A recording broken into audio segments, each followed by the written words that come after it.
Assalamualaikum warahmatullahi wabarakatuh.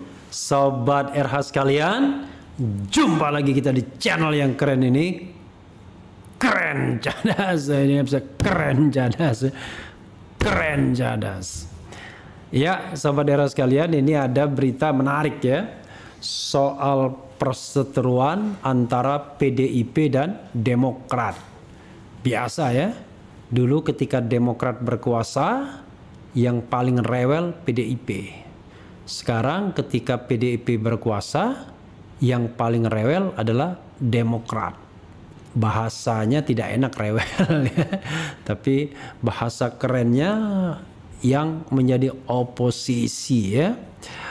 Nah, ini ada saling klaim ya, dimulai dari Sekjen PDIP Hasto Kristiarto yang mengatakan bahwa pemilu 2009 curang. Lalu Demokrat mengatakan jangan-jangan salah baca teks, yang curang itu 2019. Kita tahu bahwa 2009 itu adalah pertama kalinya Demokrat juara 1. Sementara kita paham juga ketika 2019 secara berturut-turut PDIP menjadi nomor 1 pula ya.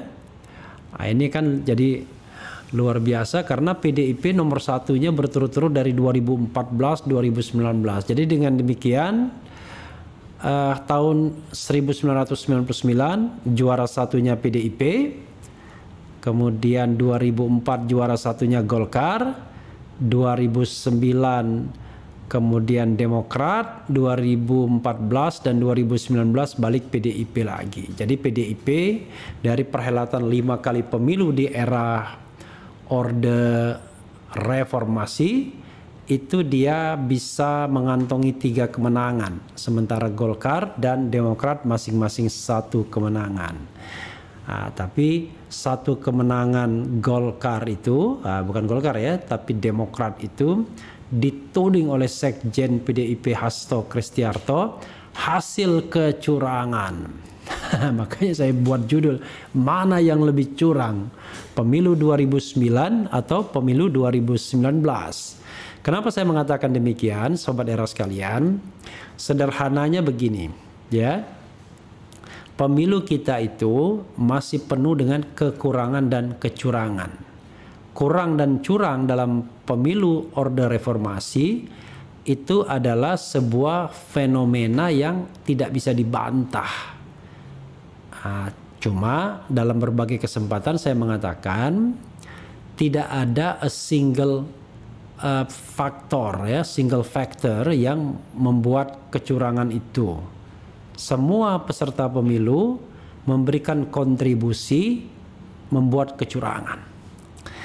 Semalam saya berbincang-bincang dengan salah seorang anggota DPR misalnya, yang kebetulan mendapatkan suara perseorangan terbanyak di daerah dekat Jakarta ini.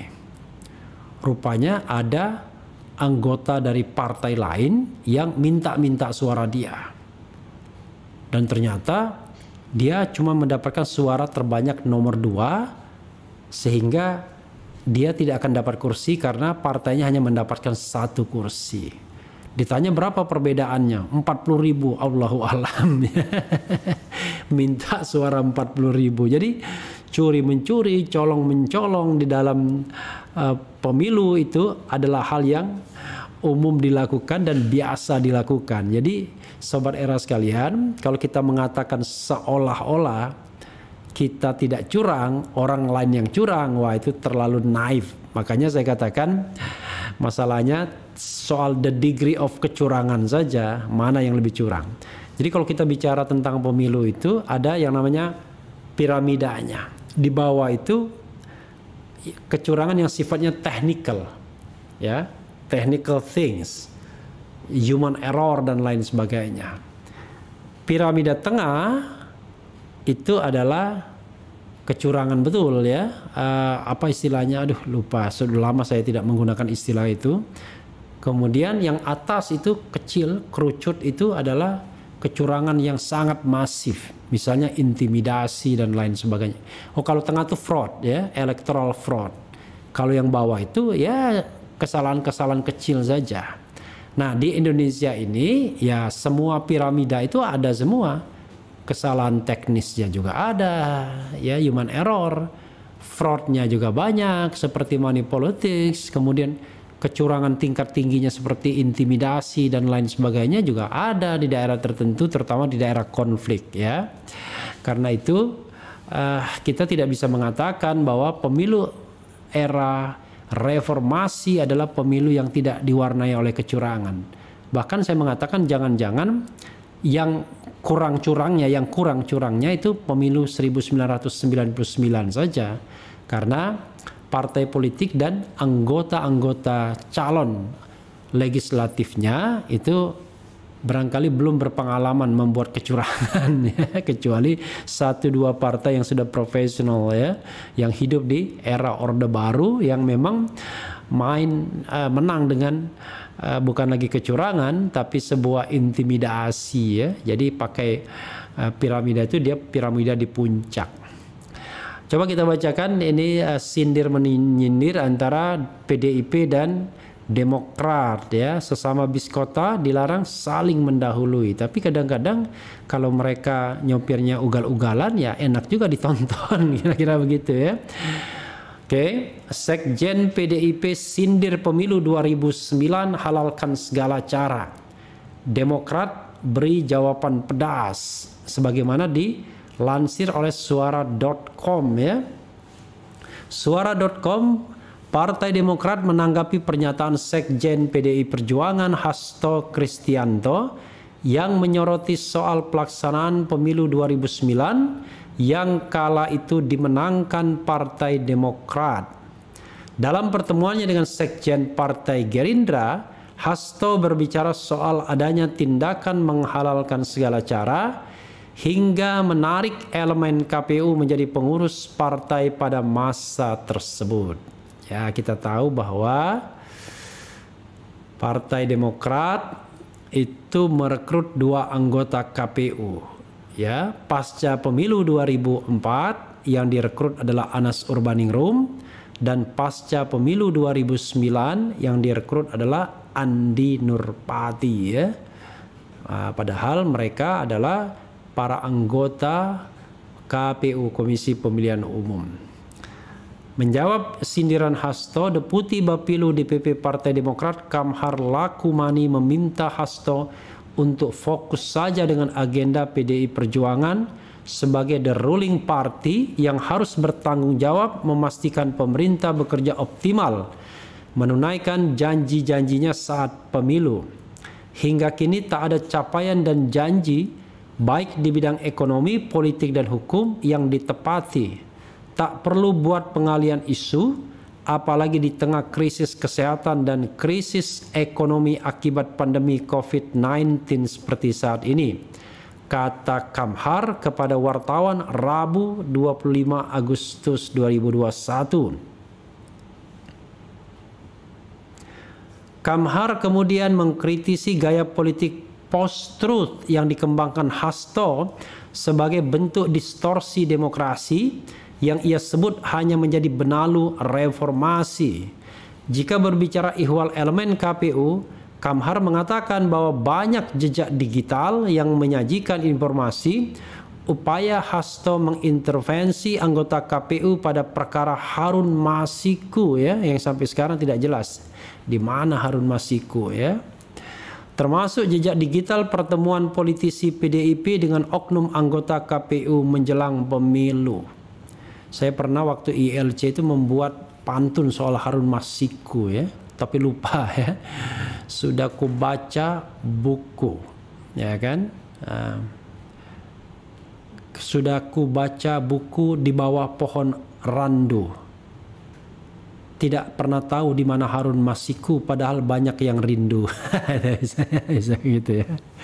Jadi sudah ku baca sebuah buku di bawah rindangnya pohon randu, tidak tahu di mana Harun Masiku, padahal banyak yang sudah rindu ya. Rindu untuk mengetahui masalah sesungguhnya ya. Sementara itu, menjawab pernyataan Hasto terkait adanya elemen KPU yang ditarik menjadi pengurus partai pada pemilu 2009, Kamhar memberi penjelasan soal Andi Nurpati, seorang anggota KPU pada era itu yang masuk dalam jajaran kepengurusan Partai Demokrat. Andi Nurpati sendiri masuk Partai Demokrat setelah tak lagi menjadi anggota KPU. Itu hak politiknya untuk memilih jalan pengabdian baru, berkiprah di politik, dan yang dipilihnya adalah Partai Demokrat, kata Kamhar. Menurut Kamhar, jalan yang dipilih Andi menjadi kader partai merupakan hal biasa. Langkah serupa juga dilakukan oleh mantan anggota KPU lainnya yang memilih masuk partai politik. Itu biasa saja, terlalu picik jika Hasto memberi stigma KPU ditunggangi pada masa itu. Fenomenanya saat itu justru banyak mantan komisioner KPU di berbagai daerah masuk PDIP, ucap Kamhar. Kamhar meminta Hasto untuk lebih fokus membantu pemerintah menangani pandemi ketimbang melakukan pengalihan dengan menghadirkan nuansa pemilu di masa lalu. Secara pribadi, Kamhar mengatakan bahwa seharusnya Hasto dapat membantu menghadirkan Harun Masiku, kader PDIP yang masih buron hingga kini ya. Sudah bertahun-tahun tak ketemu. Ini semakin memperburuk citra pemerintah dalam hal penegakan hukum dan pemberantasan korupsi, termasuk juga vonis kasus korupsi Bansos mantan Mensos Juliari Batubara, kader PDIP yang kontroversial dan menuai polemik, ujar Kamhar ya. Oke, kemudian ini ada nostalgia apa ini ya? Sekjen PDI Perjuangan Hasto Kristianto mengaku bernostalgia dengan nuansa saat menerima kunjungan Partai Gerindra di DPP PDI Perjuangan. Hasto teringat dengan suasana di mana kedua partai itu berkoalisi saat mengusung pasangan Megawati Prabowo pada Pilpres 2009. Oke ya. Jadi sobat era sekalian, kalau mengenai anggota KPU yang bergabung itu, saya punya pendapat begini. Sebenarnya tidak etis ya anggota KPU bergabung segera setelah pemilu atau segera setelah keanggotaan KPU-nya berakhir. Tapi jangan salah, tidak hanya Demokrat tapi juga PDIP dan pemerintah. Saya kasih contoh begini. Misalnya kalau di Demokrat itu yang bergabung setelah tidak lagi menjabat anggota KPU atau bahkan mundur dari keanggotaan KPU, itu adalah Anas Urbaningrum dan Andi Nurpati. Bahkan Andi Nurpati sudah disebut-sebut dalam kepengurusan Partai Demokrat pasca 2009, padahal masih menjadi anggota KPU, sehingga dia di DKPP-kan, di Dewan Kehormatan kan pada waktu itu, dan akhirnya diberhentikan karena dia sudah bergabung dengan Demokrat. Waktu itu saya ikut. Jadi tidak etis. Harusnya mereka harus menyelesaikan dulu masa jabatannya dan harus diberikan jeda untuk etika politiknya. Nah, hanya soal jedanya ini memang nggak bisa diatur di undang-undang. Karena undang-undang itu kan mengatur tentang anggota KPU, bukan mengatur tentang mantan anggota KPU. Kalau sudah mantan tidak ada lagi ikatan, jadi tidak bisa diatur di undang-undang. Tapi secara etik harusnya ada jarak, sehingga orang tidak mencurigai seolah-olah ketika menjadi anggota KPU dia punya preferensi ke partai pemenang misalnya atau partai tertentu. Itu satu hal yang ingin saya share ya. Tapi jangan salah, ya kan? PDIP dan pemerintahan Presiden Jokowi juga melakukannya. Bahkan terlibat suap anggota Bawaslu-nya. Jadi waktu itu ada anggota Bawaslu ketika Andi Nurpati menjadi anggota KPU, yaitu Agustiani Fredilina Agustiani Tio. Oh, setelahnya itu tahun 2014 kalau tidak salah. Jadi Agustiani Tio Fredilina Sitorus kalau tidak salah itu menjadi anggota PDIP dan bahkan menjadi penghubung, narahubung antara PDIP dan KPU, dan dia pula yang terlibat di dalam suap Harun Masiku, ya,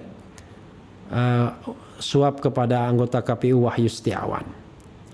Jadi perlu dicatat juga, malah PDIP melakukan hal tersebut dan lebih buruk lagi.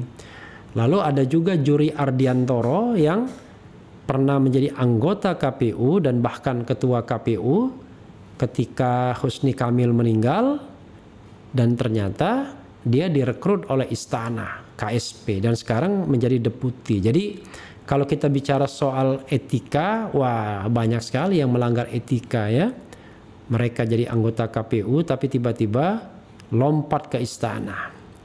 Bahkan orang dekat Jokowi itu adalah mantan ketua KPU Solo yang pernah juga dibawa ke istana.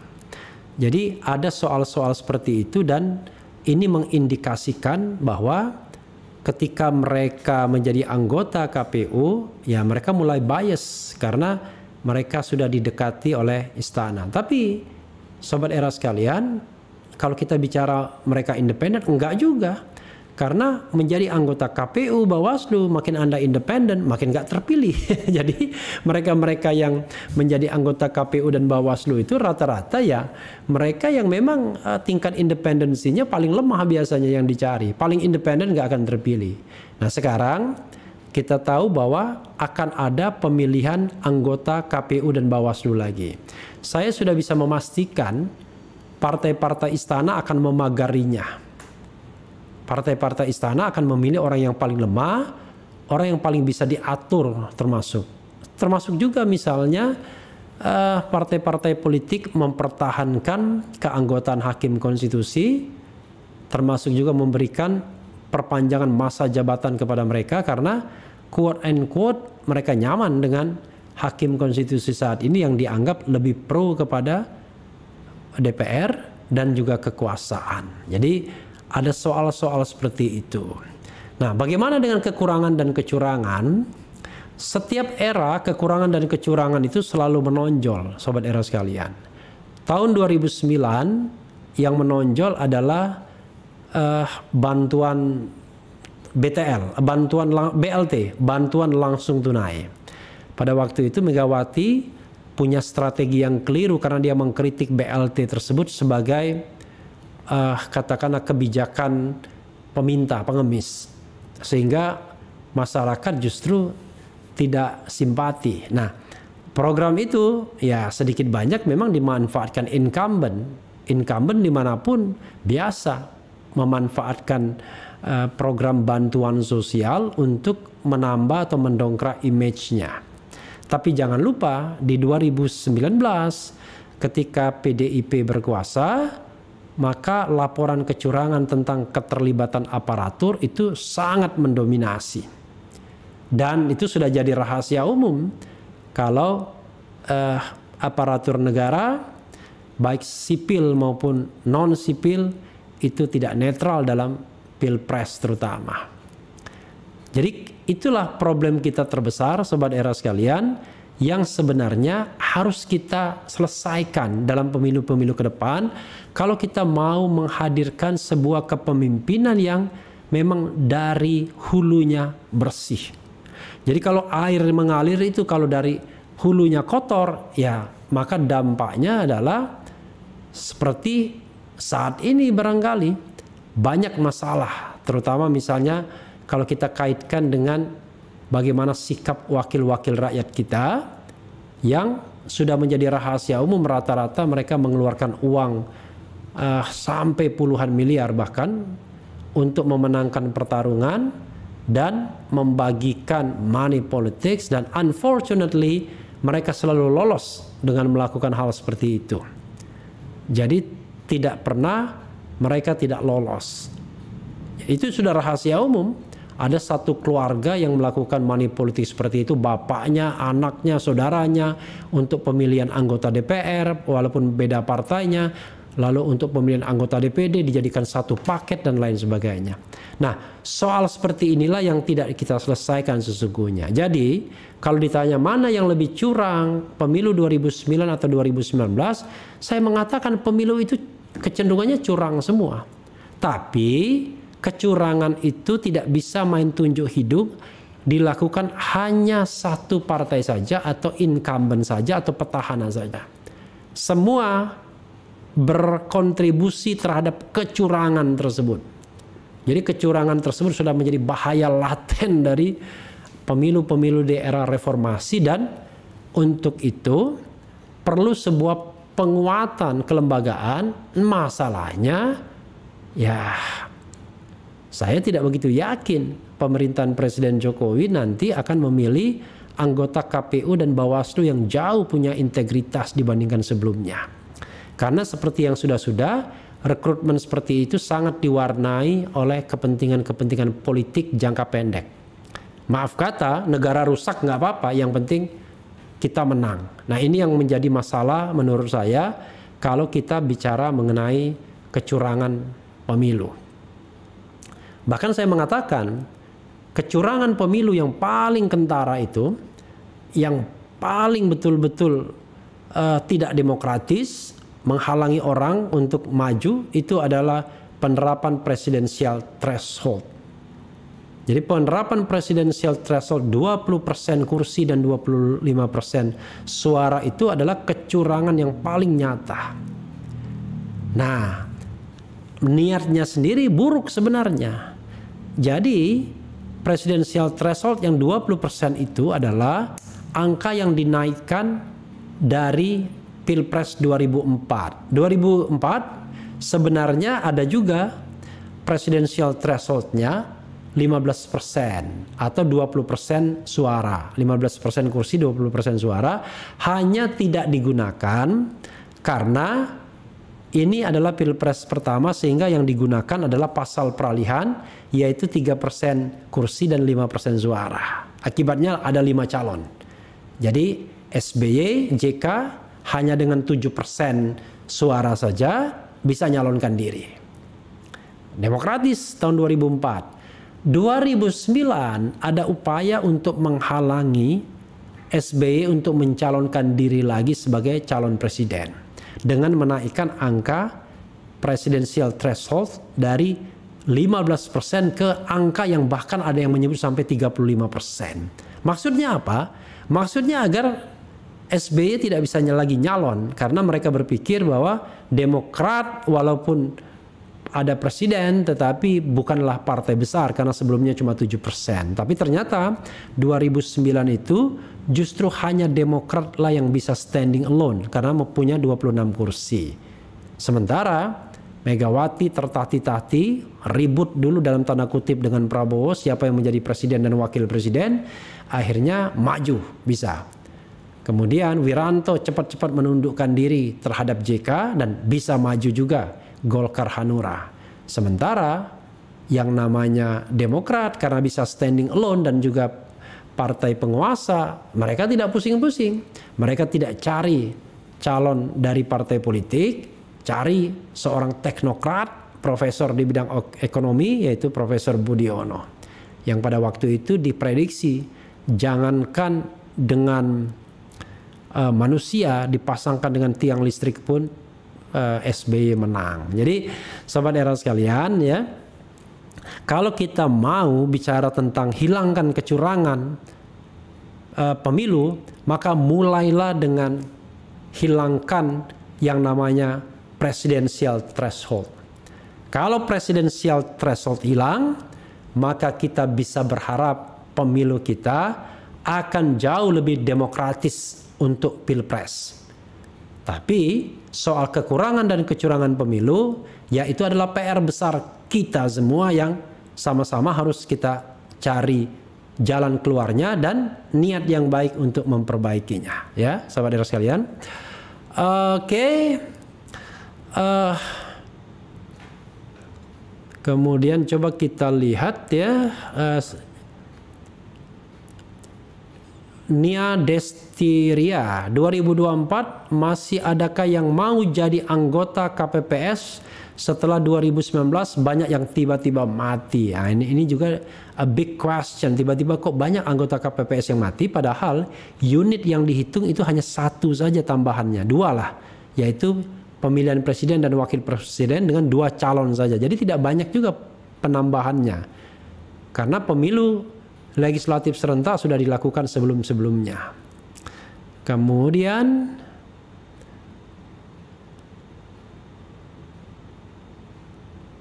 apa nih ya? Kemudian selama KPU dan lembaga yudisial tetap kredibel, apa jadi pasti ditangani dengan adil. Sekarang mah pejabat bisa disuap, apalagi pegawai KPU yang pemilu terakhir aja amburadul. Kemudian, Bang, kalau kecurangan itu tetap dilakukan, apakah dampaknya pada rakyat kecil seperti aku? Ya, dampaknya Anda jangan berharap akan mendapatkan seorang pemimpin, wakil rakyat yang amanah kalau cara mendapatkannya dengan cara curang, dengan cara membeli suara, dengan cara money politics, ya, seperti itu. Bagaimana mungkin kita berharap pemimpin yang amanah kalau terpilihnya pun dengan cara yang curang? Kemudian apalagi ya, nanti akan dituntut di hadapan Allah, kan mereka disumpah dengan dapat jabatan. Ya itulah, tapi kan orang tidak takut dengan